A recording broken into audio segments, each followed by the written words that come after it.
20व्या वर्षी मला जुई झालेली आहे. शाळेत असेल जुई, तेव्हा असं तिला कोणी विचारलं ती तुझी बहीण आहे का ग, तर जुई नाही ती माझी मम्मा आहे. पण तरी हिचे काय म्हणू जरासे लूज कपडे मला व्यवस्थित होतात आणि माझे उलट सांग. एक डिमोटिवेट न होण्यामागचं एकाच व्यक्तीचं श्रेय ते म्हणजे आई. अंकिताच्या शो मध्ये हे सिक्रेट रिव्हील झालं. जय देवी दिव्य सौख्यदायी दुर्गे तू अंबे तू माता मम आई. हॅलो हाय नमस्कार, मज्जा गर्ल अंकिता लोखंडे. नवरात्र आहे, तुम्हा सर्वांनाच नवरात्रीच्या खूप शुभेच्छा. बरं, आई आणि मुलगी ही गोड जोडी माझ्यासोबत आहे, जुई भागवत आणि दीप्ती भागवत. कशा आहात तुम्ही दोघी? खूप छान, मस्त. म्हणजे नवरात्र आहे, थोडा त्रास दिला तर चालेल का? कारण इंटरव्ह्यूची सुरुवातच तुमच्या गाण्याने झाली तर काय म्हणतात, इंटरव्ह्यूला अजून थोडी मजा येईल. आम्हाला आवडेल. म्हणजे प्रिपेअर असताना गाणं थोडं डिफिकल्ट असतं, म्हणून माझी परवानगी घेतली. आय थिंक आईनेच लिहिलेलं एक गाणं आहे, ते आपण गाऊया का? जयदेवी. हा, देवीचंच गाणं आहे. वा. जय देवी दिव्य सौख्यदायी दुर्गे तू अंबे तू माता मम आई. लेकरा सांभाळ माऊली माये, लेकरा सांभाळ माऊली माये. भाव दे धाव घे पाव गे माये. नमोस्तुते नमोस्तुते शारदे नमोस्तुते, नमोस्तुते नमोस्तुते शारदे नमोस्तुते. जगदंब जगदंब जगदंब. किती छान, किती मस्त. आणि इंटरव्ह्यूची सुरुवात इतकी गोड आणि प्रसन्न झाली, त्यासाठी थँक्यू सो मच. बरं, नवरात्र आहे, फार सुंदर दिसताय. कोणी कोणाला हेल्प केली किंवा हेल्प कोण करतंय? खरं सांग. ही साडी मी नेसावी हा जुईचा आग्रह होता. ती म्हणाली की माझ्या लाल रंगाला तुझी काहीतरी एक लाल छटा असायला मॅचिंग झालं पाहिजे, म्हणून बाई दोघांच्या याला पफ आहे असं सिमिलर. अदरवाईज जुई हेल्प करते किंवा नाही? जुईचे सजेशन्स खूप असतात. तू हे कर, हे करू नकोस, हेच कर. मला तर म्हणजे मला असं वाटतं की आधी असं असायचं की आता रोल्स आमचे एक सेम झाले. मी लहान होते तेव्हा मी सगळं आईचं की नाही आई आई तू सांग, किंवा आईचे कपडे घालणार. आता उलट झालेलं आहे. आता असं असतं की नाही मी सांगते तुला, हे असं नाही, मी माझ्या पद्धतीने तुझं शॉपिंग करते असं वगैरे आमचं. नाही, आणि आवडतं मला, म्हणजे जरा त्यामुळे मी या पिढीतलं काहीतरी थोडा फॅशन एक्सप्लोर करते माझं. पण हे किती छान असतं ना, म्हणजे एकच फील्ड आणि मुलगी इतकं छान करते, आपण इतकं छान करून ठेवलं आणि आपण इतकं छान करतोय.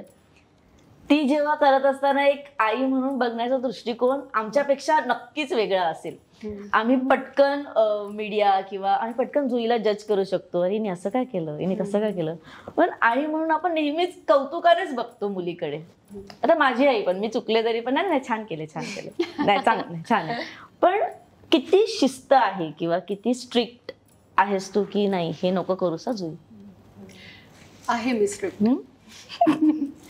म्हणजे जे चांगलं आहे त्याचं कौतुक करते, आणि जे सुधारायला हवंय, जे अजून ती इम्प्रूव्ह करू शकते, त्या बाबतीत माझा कानमंत्र नेहमीच असतो तिला. काय सांगशील जुई? नाही खरंच, म्हणजे मला असं, आणि ते गरजेचं पण आहे असंही मला वाटतं बऱ्याचदा. पण आई म्हणजे जरी ती म्हणते की ती स्ट्रिक्ट आहे, तरीही ती मला लिबर्टी पण तितकीच देते. म्हणजे आता कामं चूज करताना तिचं असं असतं की म्हणजे तिला माझ्यावर विश्वास आहे की मी असंच काम निवडेन की जे चांगलं आहे, आणि त्या सगळ्याचा विचार करूनच मी निवडेन. त्यामुळे म्हणजे तिचं असं नसतं की अच्छा आता ही फिल्म करतेस मग मला गोष्ट सांग, मग काय मग मी असं नाही. तिचं असतं तू ऐक, तुला हे कॅरेक्टर कसं वाटतंय, चुकीचं नाहीये ना, किंवा कशी टीम आहे ह्याचा अंदाज तू घे, आम्ही आहोत. त्यामुळे आई माझ्या प्रत्येक काय म्हणतात शूटच्या पहिल्या दिवशी येते, बघते ओके छान सेट आहे ना, पहिलाच दिवस, फक्त पहिला दिवस, बाकी कधीही येत नाही. सो पहिल्या दिवशी फक्त एक सेट करून की येस यू आर गुड, छान मस्त आता कर मस्त असं असतं तिचं. पण हे घरात वातावरण कसं असतं कारण का सगळेच कलाकार असल्यामुळे घरात एक ती थिंकिंग लेवलच वेगळी असेल. म्हणजे याच फील्डमध्ये असल्यामुळे किंवा कलाकार असल्यामुळे एक क्रिएटिव्ह किंवा घरात वातावरण काय असतं? एकतर कलाकार म्हटल्यानंतर आपल्या वेळांचं जे काही असतं ते गणित तर फारच अवघड आहे.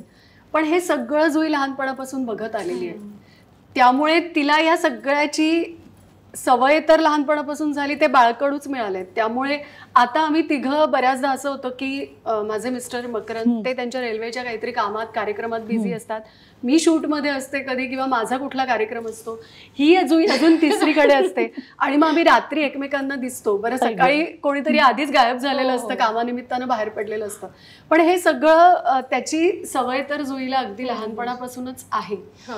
आणि घरातल्या संस्कारांचा सुद्धा फार मोठा भाग असतो असं मला वाटतं की आम्ही कलाकार म्हटल्यानंतर खरं तर आम्ही खूप बाहेर म्हणजे सुरुवातीला मी रेडिओ करायचे, त्याच्यानंतर मग मालिकांमध्ये काम करत होते, काही चित्रपट केलेले आहेत, पण या सगळ्यामध्ये तिच्या आजीनी तिच्यावरती अतिशय चांगले संस्कार केलेत. म्हणजे कलाकार असताना मी घराबाहेर आहे, पण माझ्या घरात माझ्या मुलीकडे कोण बघेल, तिच्यावरती चांगले संस्कार कोण करेल, तर त्यासाठी माझ्या सासूबाई असायच्या. म्हणजे मला आठवतंय की सगळी स्तोत्र, त्यानंतर गीतेचा 15वा अध्याय, त्यातले काही सगळं आजीनी करून घेतलेलं आहे. मराठी वाचता तुम्हाला आलंच पाहिजे, तुम्ही इंग्रजी माध्यमात आहात, पण तरी पण म्हणजे मराठी अक्षरशः पुस्तक घेऊन मागे मागे मागे म्हणजे चालायचं नाही आजीला. आणि मला असं वाटतं ते तेव्हा ती मागे लागून तिने करून घेतलं, त्यामुळे आज मला असं वाटतं त्याचा खूप फायदा होतोय मला की बेसिक आहे. स्क्रिप्ट वाचताना बऱ्याच जणांना ते पण कळत नाही इंग्रजी शब्द किंवा त्यांना इंग्लिश मध्येच लागतं स्क्रिप्ट, तर तसं नाही होत. मला टच किती लाड झाले तुझे, म्हणजे हे आईला विचारायला पाहिजे खरं तर, पण तूच सांग, म्हणजे तूच कबूल कर, किती लाड झाले? लाडवलेले नाहीये एवढं म्हणजे, लाड झाले डेफिनेटली. आईपेक्षा जास्त बाबांकडून झाले, कारण ते फार पॅम्पर करतात. म्हणजे मी एखादी गोष्ट सांगितली बाबांना की बाबा हे ना असं असं घरात फळं नाहीयेत, नेक्स्ट टाइम जेव्हा मी त्यांना बघते तेव्हा त्यांनी अशी भरपूर बॅग भरून फळं आणलेली असतात. त्यामुळे त्या बाबतीत बाबांनी कायम लाड केलेत, पण तेच म्हणजे शिस्तही लावली आहे, त्याच्यामुळे मी म्हणेन की अगदीच लाडवले नाहीये मी. लाडाचा भाग बाबांनी स्वीकारलाय, थोडंसं चिमटे काढण्याचं माझं. पण तरी पण मी शेअर जास्त आईशी करते, म्हणजे त्या बाबतीत की काहीही माझं मन मोकळं करायचं असेल किंवा माझे सगळे सिक्रेट्स आईला माहिती. नक्की? हो सगळे. मला ना खूप हे पर्सनल आहे की मी पण माझ्या आईला मैत्रीण म्हणते, पण मी सगळं नाही सांगत. कुठेतरी एक भीती असते की नको आईला काय सांगायचं असं नाही. पण हे तिला लहानपणापासूनच सांगितलं होतं की तुला जे वाटतंय जुई ते आमच्यापासून कधीच लपवायचं नाही. आमच्यापासून म्हणजे माझ्यापासून, बाबांशी नाही बोलू शकत, माझ्यापासून काही लपवायचं नाही, तुला सगळं सांगितलंच पाहिजे. अगदी लहानातली लहान गोष्ट, कॉलेजमध्ये काय घडतंय, तुझे कोण मित्र आहेत, कोण मैत्रिणी आहेत, चांगल्या वेळी. हो म्हणजे त्यामध्ये असं नाही की बापरे असं नाही, असं नाही, तिचं जस्ट आय शुड नो इतकं तिचं. आणि खूप मोकळेपणानं सगळं शेअर करते ती, आणि तिला माहितीये. आणि म्हणजे ती फ्रेंडली वेनी माझ्याशी तसं मला ट्रीट करते किंवा समजून घेते, त्यामुळेच मलाही सांगता येतं. नाहीतर मग ते वेगळं दडपण असतं की बापरे आई ओरडेल, कसं सांगू वगैरे. So she is very understanding की हे वय आहे आपलं, आपण जे काही एक्सप्लोर करतो ते ती पण त्या ह्यानी ऐकते आणि यु नो शी अंडरस्टँड. मला आवडतं. एव्हरी सिक्रेट सांगणं ही फार छान केमिस्ट्री आहे. मग ऍक्च्युली माझे मित्र शॉक होतात, काकूंना माहितीये, ते म्हणतात आमचं नको सांगू काकूंना काही. बरंच ऑलरेडी सांगितलं. ताई, पहिला चित्रपट किंवा पहिली मालिका जेव्हा जुई घेऊन येते की आई चित्रपट करते किंवा मालिका करते, आई म्हणून प्राऊड फील होणं एक वेगळी गोष्ट, पण एक भीती असणं वेगळी गोष्ट, किंवा एक पॉझिटिव्हनेस असणं, किंवा एक असतं ना की बापरे, कारण का हे फील्ड आपल्याला छान माहिती, फार ग्लॅमर आहे, पण त्याच्या मागच्या काही गोष्टी आहेत त्याही आपल्याला माहिती आहेत. किती समजवण्याचा पार्ट तू करतच असशील, पण आई म्हणून किती प्रोटेक्टिव्ह आहेस त्या बाबतीत? तिची जेव्हा पहिली मालिका तुमची मुलगी काय करते, त्या मालिकेच्या वेळेला तिचं मढला बरंच आत होतं शूट. आम्ही एक विचार केला होता की आम्ही गाडी ड्रायव्हर हे सगळं ठेवू, पण ते समहाऊ पॉसिबल नव्हतं, कारण वेळा कुठल्या वेळेला जायचं, कधी पॅकअप होणार हे काहीच अनप्रेडिक्टेबल होतं शेड्यूल होतं. त्यावेळेला मग आम्ही प्रोडक्शन बरोबर बोललो होतो की असं असं माझी मुलगी कॅबमध्ये बसेपर्यंत किंवा तिला योग्य जागे सोडेपर्यंत जर तुम्ही जबाबदारी घेत असाल तर ती मालिकेत काम करेल. हो, म्हणजे आम्ही हे खरोखर पहिल्यांदा बोललो होतो आणि तितक्याच म्हणजे प्रोडक्शननी आम्हाला सहकार्य सुद्धा केलं. कधी जुईला असा प्रॉब्लेम आला नाही की बापरे आता मडच्या त्या रस्त्यावरून मी एकटीच ट्रॅव्हल करते. तसा तो सुनसान आहे खूप जास्त. आणि जेव्हा उशिरा तुमचं 12ला 12:30ला पॅकअप होतं त्यानंतर गरजेचंच आहे मला असं वाटतं की कोणीतरी एक बसवून तरी द्यावं तुम्हाला वाहनात. हो, आणि दुसरी गोष्ट म्हणजे आता अभिनय किंवा कलाकारांच्या बाबतीत तर मधुरा त्या मालिकेत जुईची आई होती. तर ती मला नेहमी असं म्हणते गमतीत की तू तिची रिअल मदर जरी असलीस तरी ती रील मदर म्हणून मीच मिरवणार जुईला. इतकं प्रेम आहे तिच्यावर. म्हणतात की मी म्हणजे आम्हीच खऱ्या आई मुली वाटतो. तर मधुरानी पण खूप तिला सांभाळून घेतलं पूर्ण सेटवरती आणि सगळेच कलाकार खूप छान होते. मनवाला पर्सनली मी खूप छान ओळखते, त्यामुळे मला भीती अशी वाटली नाही अगं. म्हणजे तिथे काम करताना एकदा ती सेटवर पोहोचली की तिथे छानच होणार आहे. भीमराव मुळ्यांसारखे उत्तम दिग्दर्शक होते, तर मला एवढंच माहिती होतं की भीतीपेक्षाही जास्त तिला चांगलं शिकता येणार आहे या सगळ्यांकडनं. तर हा एक आनंद होता.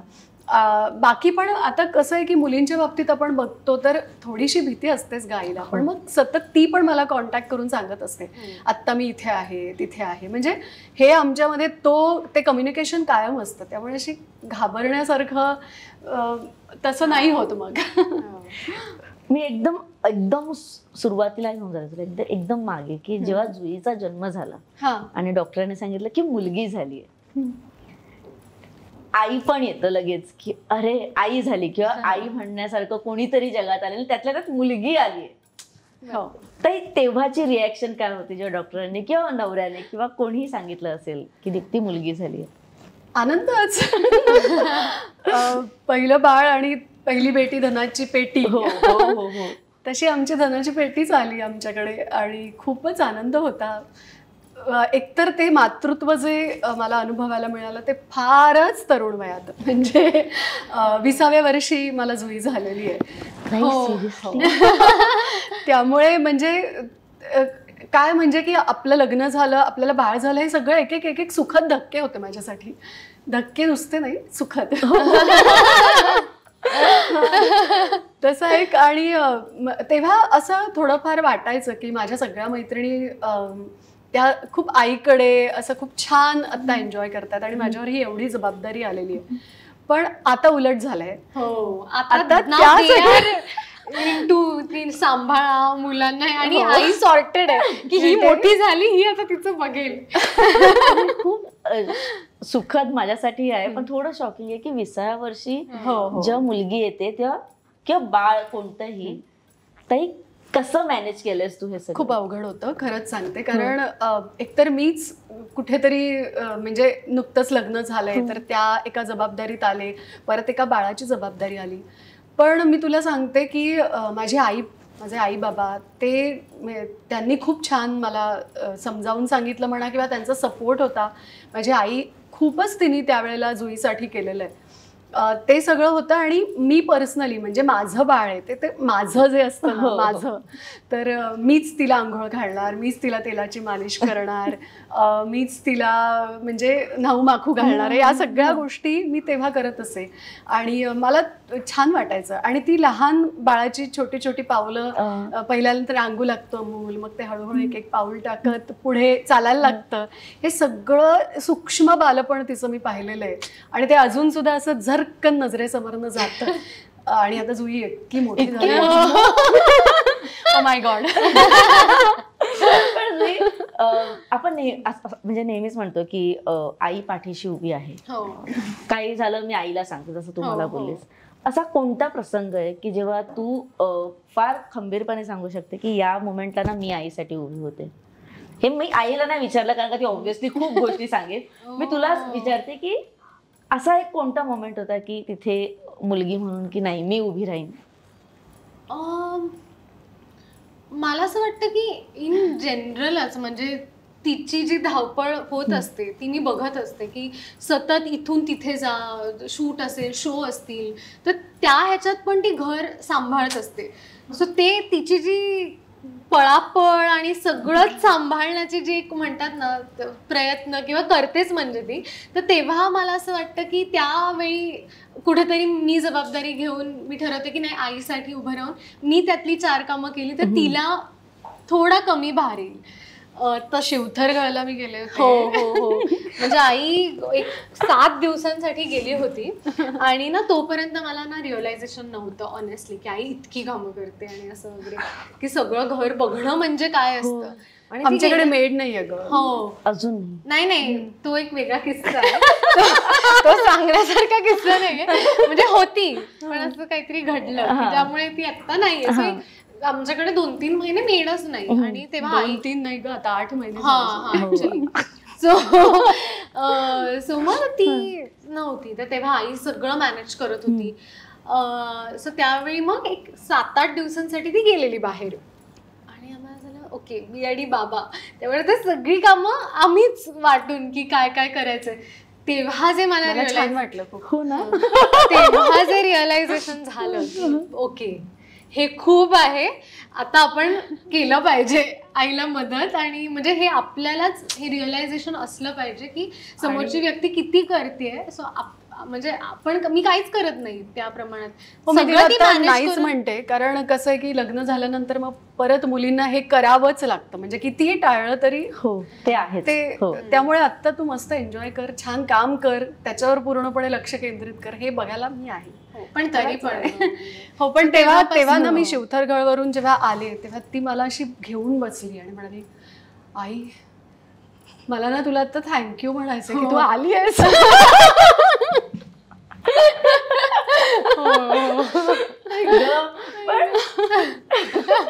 म्हणजे मी ते पटकन इमॅजिन केलं की तिने केवढं बिचारीने काम केलं असेल. पण घरात 2-3 जरी असले तरी काम खूप असतं असं आपण म्हणतो, म्हणजे लहान सहान गोष्टी. आणि कसं आहे की मला जरा खूप व्यवस्थित लागतात गोष्टी, त्यामुळे तिला जरा जास्त दडपण येतं की बापरे ही वस्तू मी इथे योग्य जागेवरती ठेवली नाही तर आल्यानंतर आपली खरडपट्टी होणार. पण आई खूप स्वच्छतेला घेऊन प्रचंड पर्टिक्युलर आहे. म्हणजे तिला जराही चालत नाही की ओठा अस्वच्छ आहे किंवा कपडे असेच पडले, सगळं जागच्या जागी नीट असलं पाहिजे, नेटकेपणा प्रिय. त्यामुळे ती एक मला एक वेगळी जबाबदारी होती की सगळं जागेवरती असणं.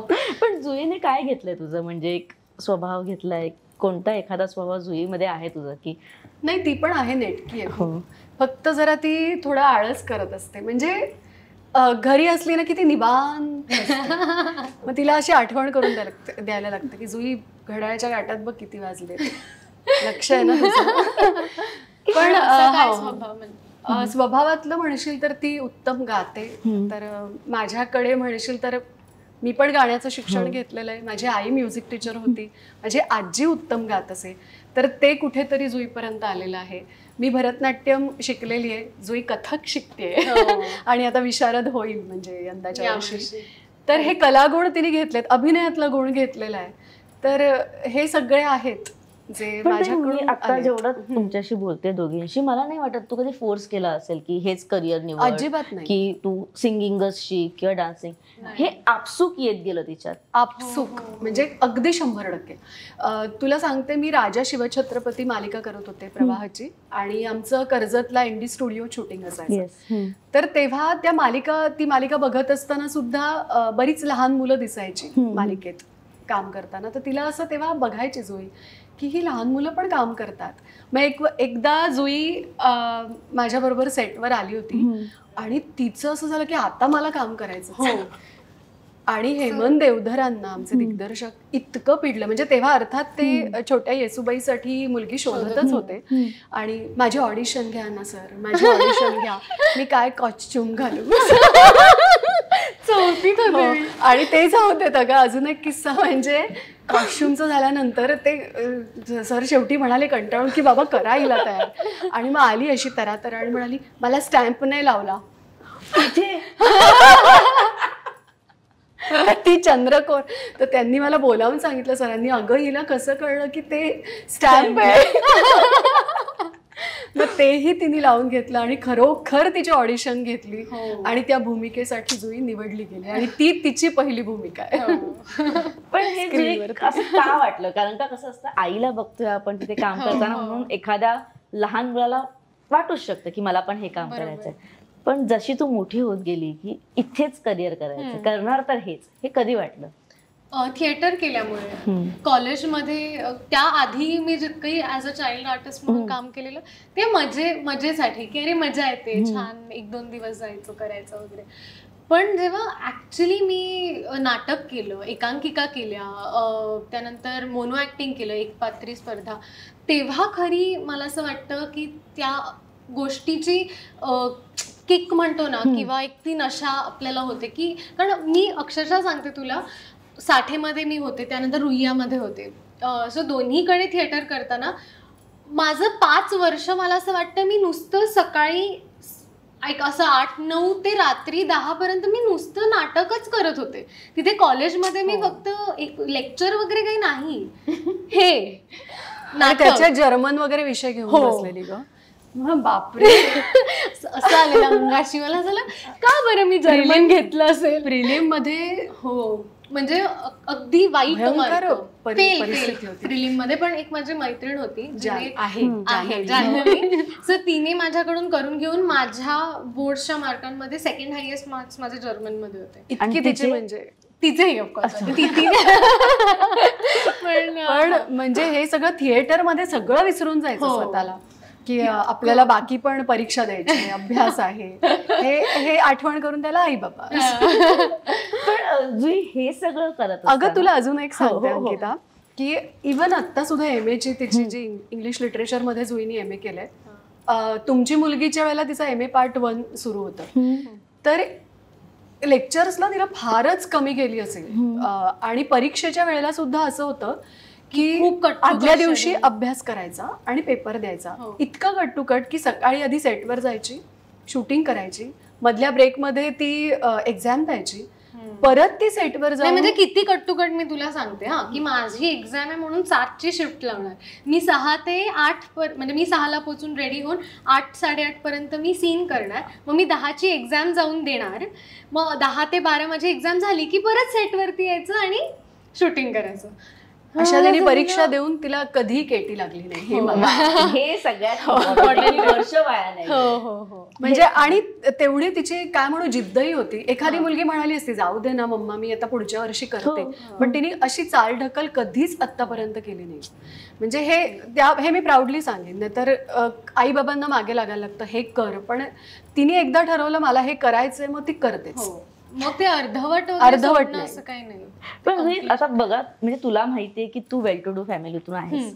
आपल्याला वयाच्या 10व्या-12व्या दिवशी कळू लागतं की आपल्या घरात बरोबर पैसे आहेत, म्हणजे आई वडील आपल्याला हवं ते देतात.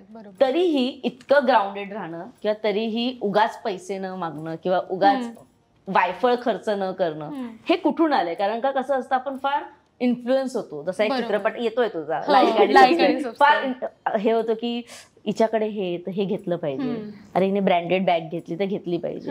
हे कधी दीप्तीताई तिने केलंय का? किंवा मी तुलाही विचारेल, हे नाही करण्यामागे मग काय रिझन्स आहेत किंवा कुठून हे सगळं आलंय? एकतर म्हणजे like you said, well to do फॅमिलीतून जरी असली तरी मला असं वाटतं माझे बाबा ते हिशोबाला घेऊन खूप पक्के आहेत. म्हणजे मी कायम त्यांच्याकडे बघते की ते उगीच कधीच खर्च करत नाहीत. म्हणजे जिथे गरज आहे ना त्यासाठी साठवून आम्ही आतापर्यंत गोष्टी केलेल्या आहेत. त्यामुळे ते मी तिथूनच इन्स्पिरेशन घेते की खरंच गरजेचं आहे का काही गोष्टी घेणं. पण मला असं वाटतं की आता जेव्हा मी अर्न करायला लागले तेव्हा आई बाबा कधी असं नाही म्हणत की तू नको घेऊस किंवा असं काही. येत असतात आमच्या घरात पार्सल. त्यामुळे ती तशी म्हणजे मम्मा एक पार्सल आले त्याला एवढे एवढे पैसे द्यायचे असं काय म्हणते का? नाही पण पण तरी सुद्धा तिला ज्या गरजेच्या गोष्टी आहेत ना त्याच ती म्हणजे तो फोकस असतो तिचा की बाबा मला हे घ्यायचंय आणि मला हे कामाला येणार आहे. म्हणजे फील्डला घेऊन पण बऱ्याच गोष्टी म्हणजे स्पेशली मेकअप म्हणा हे ते या खूप एसेन्शियल गोष्टी आहेत की ज्या खरं तर त्याचा खूप खर्च होतो पण लागतात. म्हणजे you can not really skin care आमच्याकडे खूप मला त्या मुद्द्यावर यायचंच आहे की याचं काय रहस्य आहे. अगं म्हणजे जर मला माहिती नसतं की ही अभिनेत्री आहे तर ही बहीण म्हणून तू तिला कुठेही घेऊन जाऊ शकते की यंग ताई कशी दिसतेस तू किंवा काय रिझन आहे किंवा संतूर मॉम आहे ती. संतूर मॉम एक लवकर लग्न झालेलं आहे माझं त्याच्यामुळे पण असेल कदाचित की आता म्हणून पण मी यंग तुला अजिबात नाही तू यंगच दिसते. बरं मग आता माझं खरं काय ते सांगते. मी थोडी आध्यात्मिक वृत्तीची आहे. योग ब्रह्मविद्या यावरती माझा प्रचंड विश्वास आहे. ध्यानावरती विश्वास आहे आणि देवधर्मावरती सुद्धा विश्वास आहे. म्हणजे त्याच्यामध्ये कर्मकांड नाही. म्हणजे पूर्णपणे श्रद्धा भावाने आपण एखादी गोष्ट करावी. तर हे सगळं असेल आणि ती पॉझिटिव्हिटी असेल जी माझ्या चेहऱ्यावरती कदाचित दिसत असेल. ग्लो करतो. फ्रेंड्स विचारत असतील ना तरी मम्मी म्हणजे तुझी मम्मी एवढी सुंदर कशी दिसते. हो आणि म्हणजे तू जसं म्हणालीस की बहीण मला आजवर कोणी आम्हाला एकत्र बघून म्हटलं नाही की तुझी आई आहे का. सगळे बहीण. पण असं नाहीये. जेव्हा जुई लहान होती त्यावेळेला चित्र जरा वेगळं होतं. आता तिला आवडतं म्हणजे ती कॉम्प्लिमेंट म्हणून.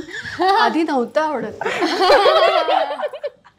म्हणजे शाळेत असेल जुई तेव्हा असं तिला कोणी विचारलं ती तुझी बहीण आहे का ग तर जुई नाही ती माझी मम्मा आहे.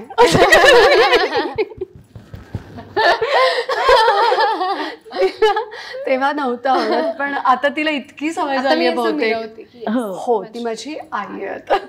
पण शेअर करणं एखाद्या मुलीसाठी फार डिफिकल्ट असतं की मी कपडे नाही देणार किंवा मी दागिने नाही देणार लिपस्टिक नाही देणार. आईशी केवढं शेअर करते सो सगळ्या करावंच लागतं. ऑप्शन नाही माझ्याकडे. तिच्याकडे नाही माझ्याकडे.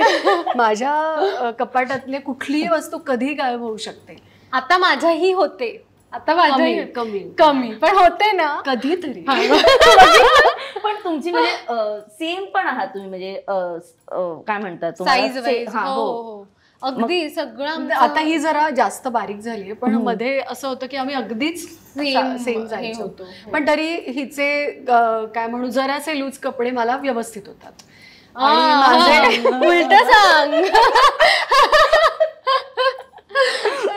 बारीक झालीस मग बरोबर आहे ना. तुझे लूज कपडे मला नाही का. तुझे लूज मला होणार ना. नाही बरोबर आहे ग. हा गोंधळ मीन राशीची व्यक्ती कायमच घालत असते. पण तुझी एका स्टेज नंतर ना एखादा व्यक्ती आवडू लागतो किंवा एक असं ना की स्लाइटली क्रश आहे किंवा हा जरा चांगला आहे मुलगा हे पण सांगते आईला की. हो आईला माझे सगळे क्रश माहिती आहे पण आता याबद्दल जास्त विचारू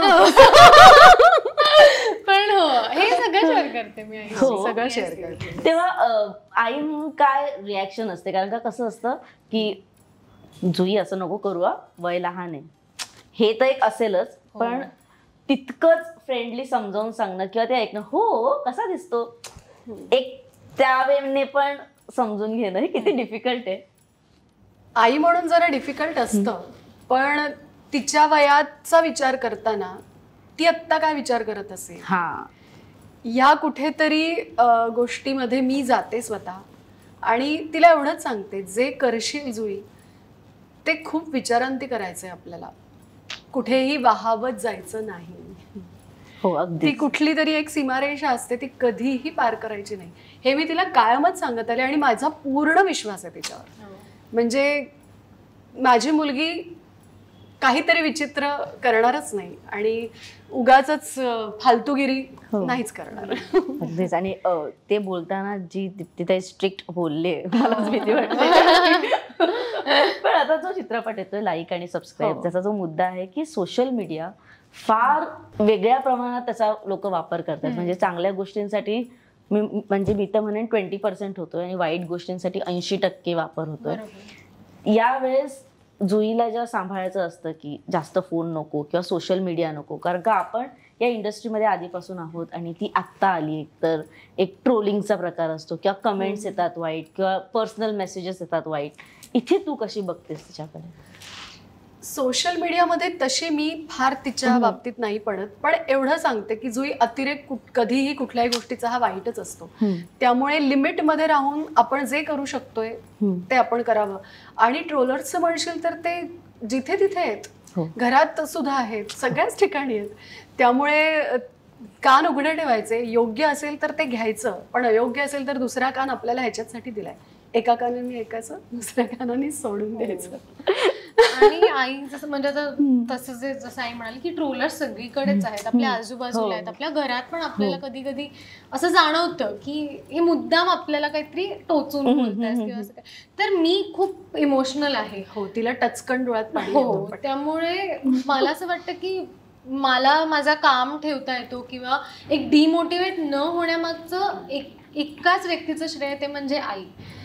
ती मी जोपर्यंत चीअरअप होत नाही तोपर्यंत ती मला समजवते. म्हणजे असं कधी ती खूप अशी मेलो झाली, अशी डाऊन दिसली की मग आमचं एक सेशन तासाभराचं की आम्ही बसली हो की अगं नाही जुई, मग ती मला सगळं समजावून सांगणार, मग तेव्हा मला असं कुठे बरं वाटतं. मग ती तासाभरानंतर नॉर्मल होते, पण 1 तास तू विचार कर माझ्या घशाचं माझं काय होत असेल. हे सगळं होत असताना ताई, मी ज्या चुका केल्यात या फील्डमध्ये त्या तू अजिबात करू नको जुई, हे सांगताना कोणता मोलाचा सल्ला दिलायस की जर दीप्तीने ती चूक केली नसती तर आज दीप्ती जरा वेगळी असते? एकतर तुला खरं सांगते अंकिता की मी कधीच या क्षेत्रात यायचं म्हणून ठरवून आलेली नाहीये. आपण असं म्हणतो की कधी कधी एखादा मार्ग आपण ठरवतो आणि कधी कधी भगवंत ठरवतो, त्यांनी तुझं सगळं ठरवलेलं असतं. मग तू बरोबर त्या त्या गोष्टी तुला मिळतात आणि तशी तशी तू पुढे जातेस. मी शाळेत असताना कधीही माझ्या बाजूची मुलगी किंवा शाळेतलं असं कोणी म्हणणार नाही की दीप्ती बोलतीये, निवेदनाचे कार्यक्रम करते, अभिनय करते.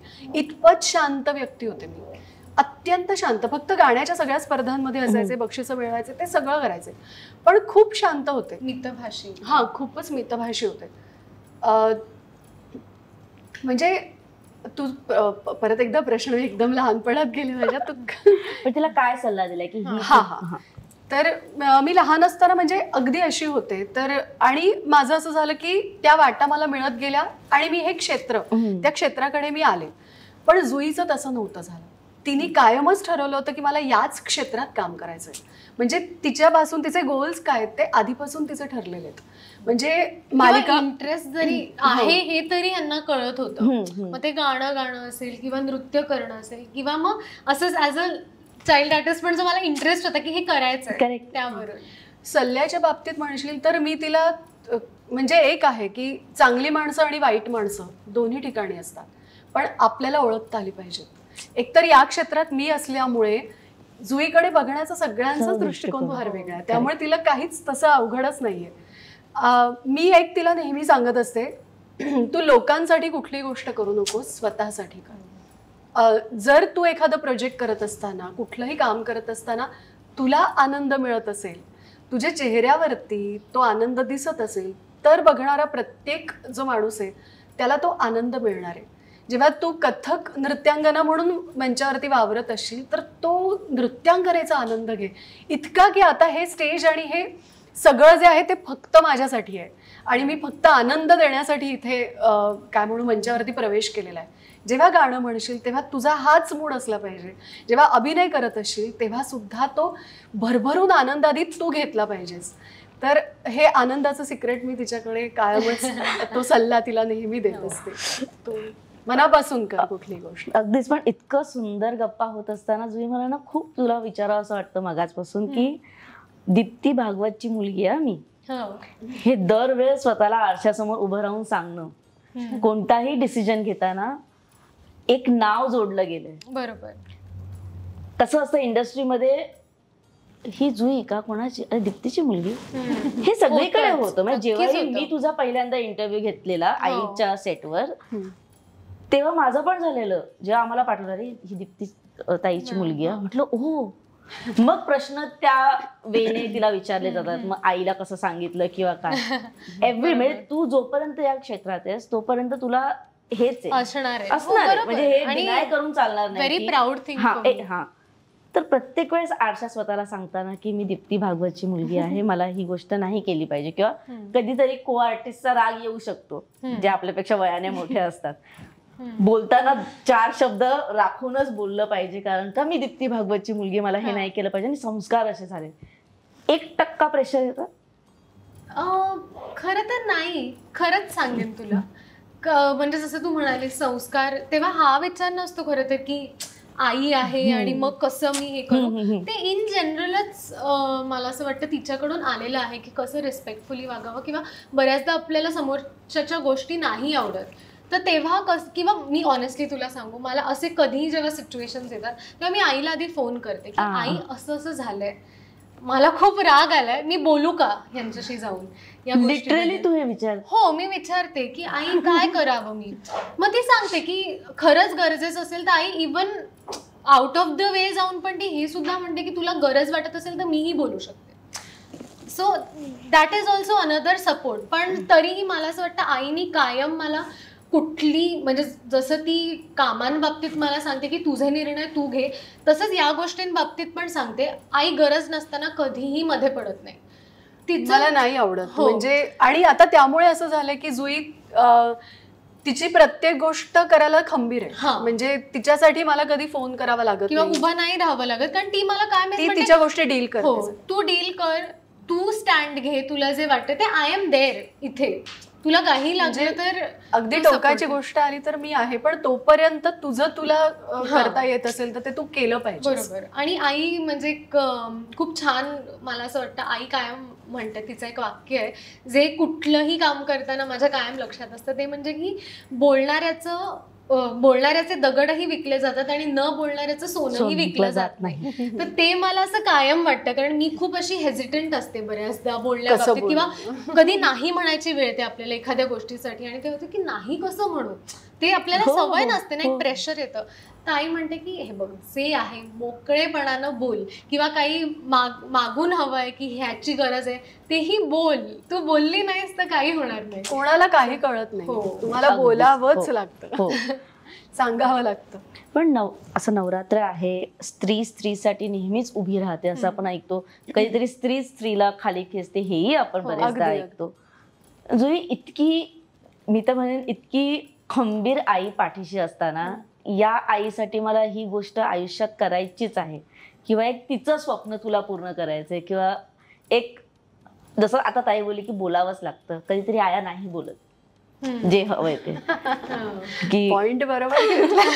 म्हणजे आपण नाही बोलत की बोला बोला, पण कधीतरी नाही बोलत आया, आई वडील नाही बोलत मुलांशी की काय हवंय ते. बरोबर. मुलांना ना एका वयानुसार आपसूक कळू लागतं की आई वडिलांची ही गरज आहे, किंवा हे कदाचित केलं पाहिजे. काय स्वप्न आहे की ज्यासाठी तू जगतेस आणि ते केलं पाहिजे हिच्यासाठी?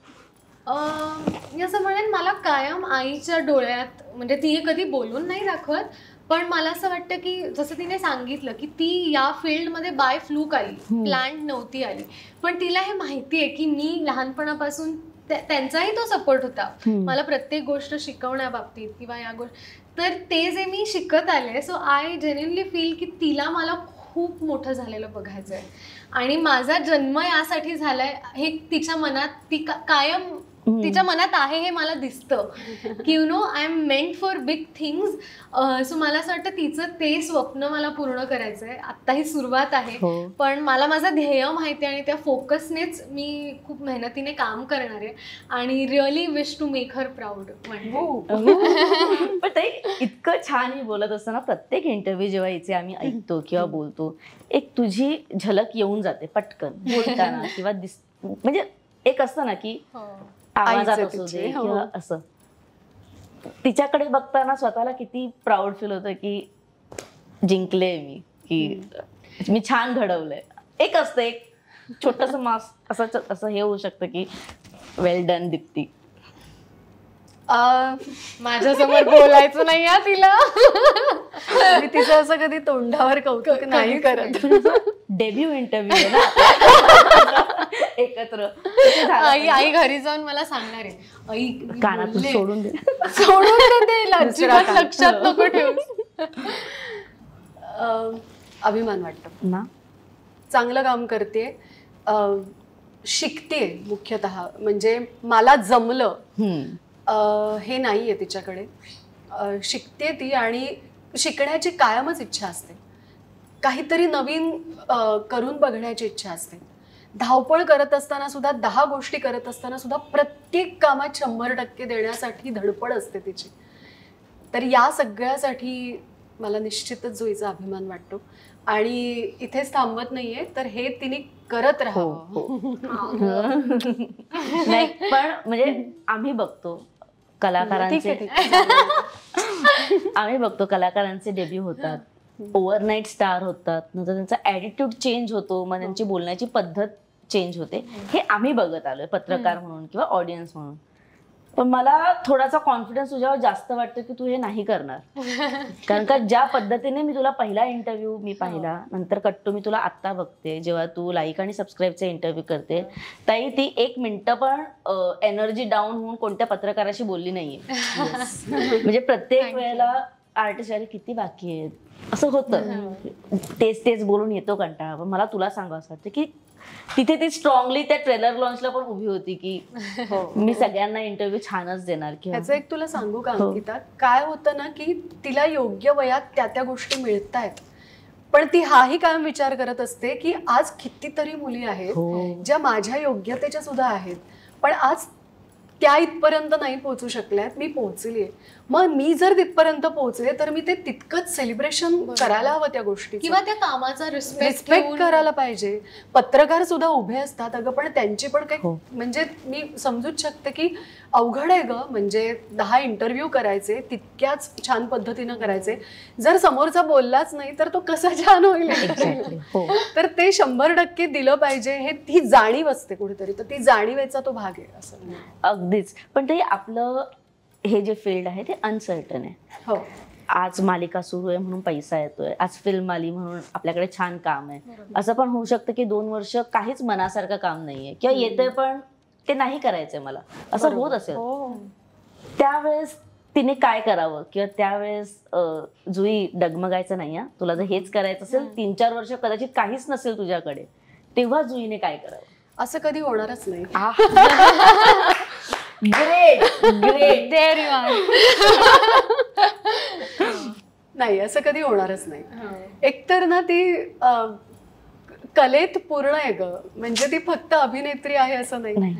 ती उत्तम नृत्य करते, उत्तम गाते. यासोबत अगं ती ड्रॉइंग वगैरे पण फार सुंदर करते. म्हणजे जाऊ देत, अंकिताच्या शो मध्ये हे सिक्रेट रिव्हील. पण त्याचे आता कधी एक्झिबिशन भरवणार आहेस? नाही, ती स्वतः करते. पण जेव्हा असं तू म्हणतेस की असा फावला वेळ मिळतो तेव्हा ती स्वतःला खूप रमवते. म्हणजे जे तिला करायचं राहून गेले त्याची पण आमच्याकडे प्रत्येक गोष्टीची नोंदणी असते की आता मी बिझी आहे पण माझं हे राहिलंय. मग ते सगळे असे, मग तो पेपर निघतो की अरे बापरे हे करायचं हे करायचं. त्यामुळे ती बिझीच असते काय. पण जुई किती छान जेवण बनवते. सॉरी, हा प्रश्न तुला नाही. किती छान जेवण बनवते. त्यांच्या पिढीचं चांगलं बनवते. ए आई, पोळ्या फार छान करते बरं का जुई. फुलके असे टम्म फुगतात तिचे. हो, एकदम आईसारखे. मी असं प्रॉपर ट्रेनिंग घेतलंय आणि मला बोरिंग होत की जो आईला आवडतं. बरं तुला सांगते, या तिने असं सांगितलंय, जाहीर केलंय की मला फक्त पोळ्यांचं बिझनेस करायचा. म्हणजे म्हणाली जुई तुझ्याकडे काम येणार.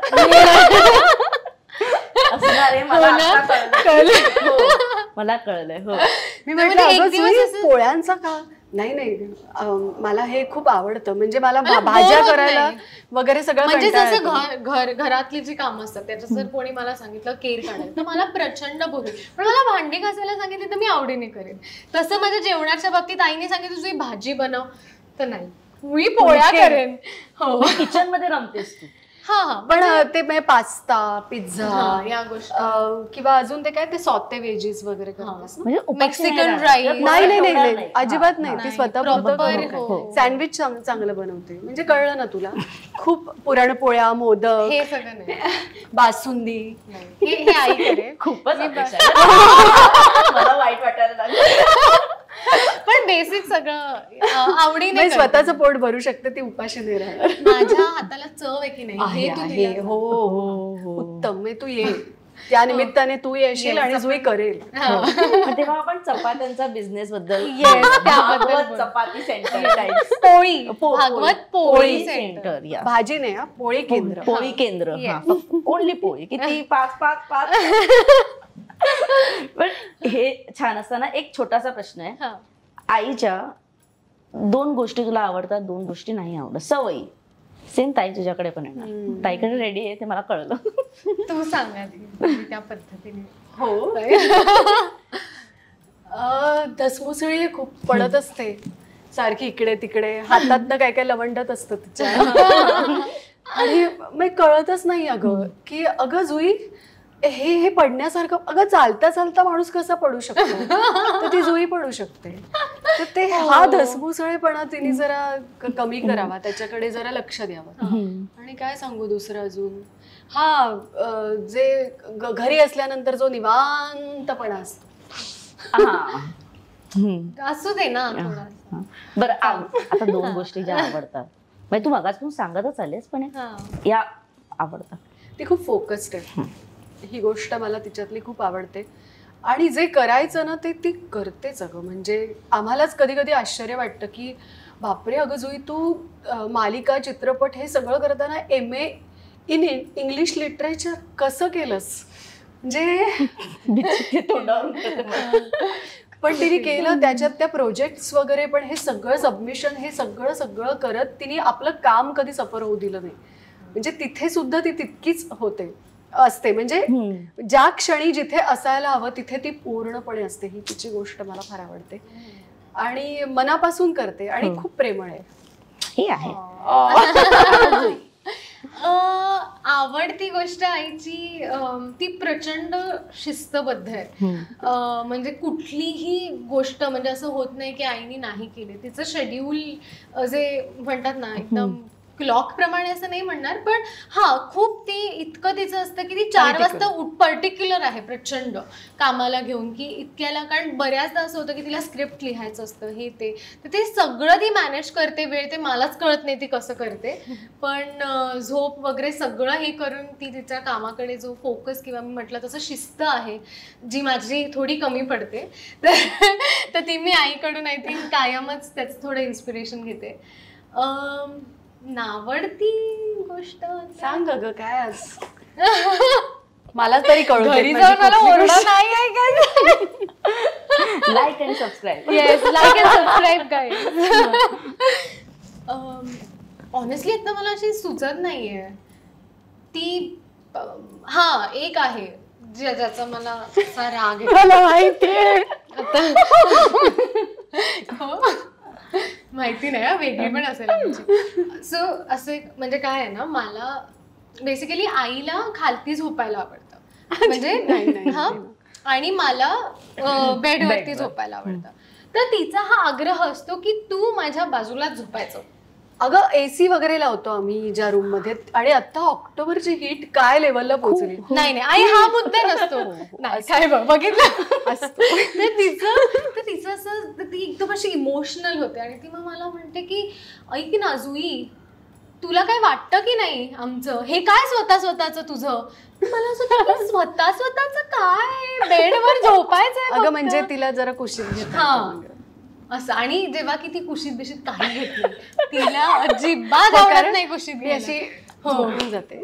त्यामुळे म्हणजे कळलं ना कॉन्ट्रास्ट. मला असं वाटलं की तू ते मी मोबाईल बद्दलच्या खूप 100 हो ते पण आहे. म्हणजे आई ना तर तिला एक गोष्ट सांगितली की आई हे ना असं आहे ते तर माणसाने लक्षात ठेवायचं ना की ओके. पण ती अजिबात टेक्नो सॅव्ही नाहीये. तिला एकच गोष्ट मला 10 वेळा समजावी लागते की अगं मला असं हे घे कर तू तुझं मी नाही बाबांना विचार असं. पण होऊ शकतं ना ग.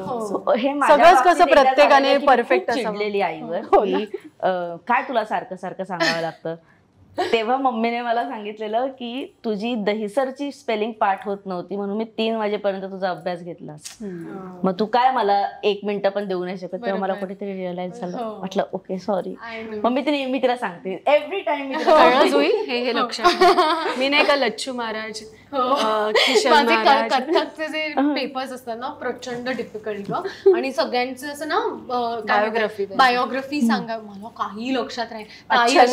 असे आई घेऊन बसायची, सांग अच्छन महाराज किती साली जन्म झाला, मग त्यांनी काय केलं, कुठल्या घराण्याचे ते. म्हणजे हा अभ्यास मी पण तुला घेते, शिकवेन.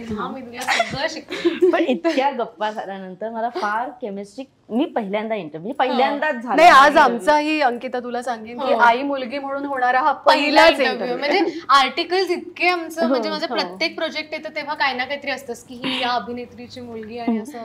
पण मी पण वाट बघत होते की कधी एकदा आम्ही खरंच इंटरव्ह्यूला जातोय दोघी जणी. अगदी जण नवरात्र आहे आणि दोघी एकमेकींसाठी इतक्या खंबीरपणे उभ्या आहेत.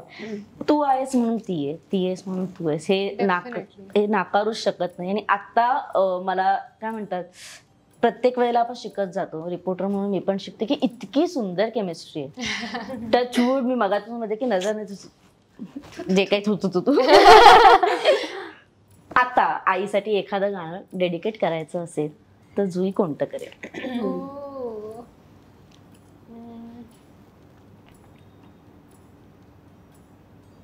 मला असं थोडा वेळ दे, हिला पण म्हणणार असेल हिला नाही, मीच मलाच. ओके, आईसाठी माझ्याकडे वेगळं. अच्छा.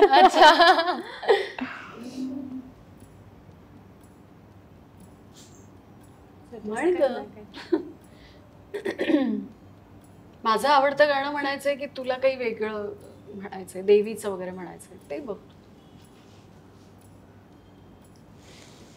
जुई एक ना आज की रात खूप सुंदर गाणं, म्हणजे आईला खूप आवडतं ते गाणं, ते म्हणेन मी आईसाठी. पण ते असं काय म्हणू, लता दीदींचं फार जुनं आणि असं मेलडी आहे त्या गाण्यात. पण म्हणजे हे गाणं ना पर्टिक्युलरली आई, खरं तर हे मी माझंच बसवलंय आणि ती असं रॅन्डमली मला म्हणते जुई ऐक ना ते गाणं गाण्याचं फार आवडतं, खूप आवडतं तिला. आज की रात,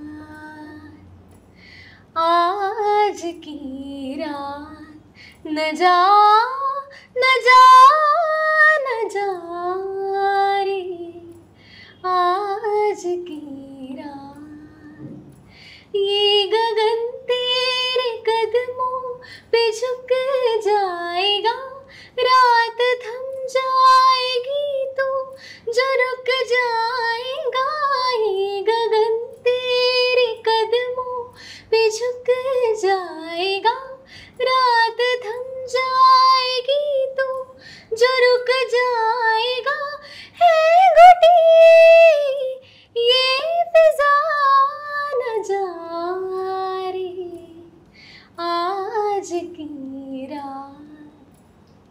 किती छान. प्लीज सगळ्यांनी म्हणजे एक वेगळं काम तुझ्याकडे असं होतं की इंटरव्ह्यू संपता संपता मी नेहमी जुईला सांगते चित्रपट येतोय काय अपील करशील. आज मुलीचा चित्रपट येतोय, प्रेक्षकांना दीप्ती भागवत काय अपील करतील? माझ्या मुलीचा चित्रपट येतोय, लाईक आणि सबस्क्राईब असं चित्रपटाचं शीर्षक आहे. 18 ऑक्टोबरला संपूर्ण महाराष्ट्रात हा चित्रपट प्रदर्शित होतोय. सगळ्याच कलाकारांची, निर्माता, दिग्दर्शक, लेखक सगळ्यांची अत्यंत प्रामाणिक अशी भूमिका आहे आपापल्या कामांबद्दलची. अत्यंत संशोधनातनं, अभ्यासातनं उभी राहिलेली ही फिल्म आहे आणि सगळेच खूप पॉझिटिव्ह आहेत चित्रपटाच्या बाबतीत. पण आपण ज्या पॉझिटिव्हली देत असतो तीच सकारात्मकता जर समोरून आली तर ते गणित यशस्वीतेपर्यंत नक्की पोहोचतं. तर मला माझ्या सगळ्या लाडक्या प्रेक्षकांना हे आवाहन करायचंय, जुईचा पहिला चित्रपट आहे, सगळे चांगले कलाकार, सगळे चांगली लोक या चित्रपटात जोडलेली आहेत. एक उत्तम आणि चांगलं बघण्याचं समाधान जर तुम्हाला मिळवायचं असेल तर लाईक आणि सबस्क्राईब हा चित्रपट बघण्यासाठी चित्रपटगृहात नक्की जा. 18 ऑक्टोबर ही तारीख नोट डाऊन करा आणि लाईक सबस्क्राईब इतकं छान अपील जुई झालंय चित्रपटाचं? नाही खरंच नाही झालंय, पहिल्यांदा इतकं छान. आणि आईने अपील केलंय हो, की हो, चित्रपट ते आतून आलं. आतून आलंय आणि चित्रपट जाऊन नक्की बघा. Yes. आणि या 2 बहिणींचा इंटरव्ह्यू तुम्हाला कसा अगं, वाटला? अगं, माय लेकींचं. बरं, माझ्या सगळ्या ज्या आता आपला हा कार्यक्रम बघतायत, तर नवरात्र आहे. मध्यंतरी माझी कस्तुरी नावाची मैत्रीण आहे, तिने मला एक कविता लिहायला सांगितली होती. तर अगदी छोट्या अगदीच म्हणजे एक छोटंसं कडवं आहे त्यातलं, एक प्रेरणा म्हणून माझ्या सगळ्या मैत्रिणींना मला हे डेडिकेट करायला आवडेल. कल्पनेचं कार्य पंख, क्षितिज उंच भरारी ती, अशक्य काय होतीला कवेत विश्व जग जिंकिती. नितळ स्वप्न उजळ तत्व, देश गर्व गीत ती, निर्मिती अनप्रगतीची, महाराष्ट्र युगस्त्री ती, महाराष्ट्र युगस्त्री. नाईस. वा, खूप मस्त. आणि नवरात्र आहे, एकमेकींसाठी असंच प्राऊडली उभं राहा. Yes. म्हणजे मला सांगायची गरज नाही, पण तरीही. आणि तुम्ही फार सुंदर आहात आणि फार काय म्हणतात ती केमिस्ट्री. मी बरेच इंटरव्ह्यू घेतले, सगळ्या आया आणि मुलींची केमिस्ट्री फार वेगळी असते, त्यांच्या त्यांच्या लेवलला असते, पण ही फार फ्रेंड वाईब आहे. म्हणजे एकदम फ्रेंडशिप वाली वाईब आहे आणि खूप छान आहे. असेच राहा. आणि Jui, all the very best.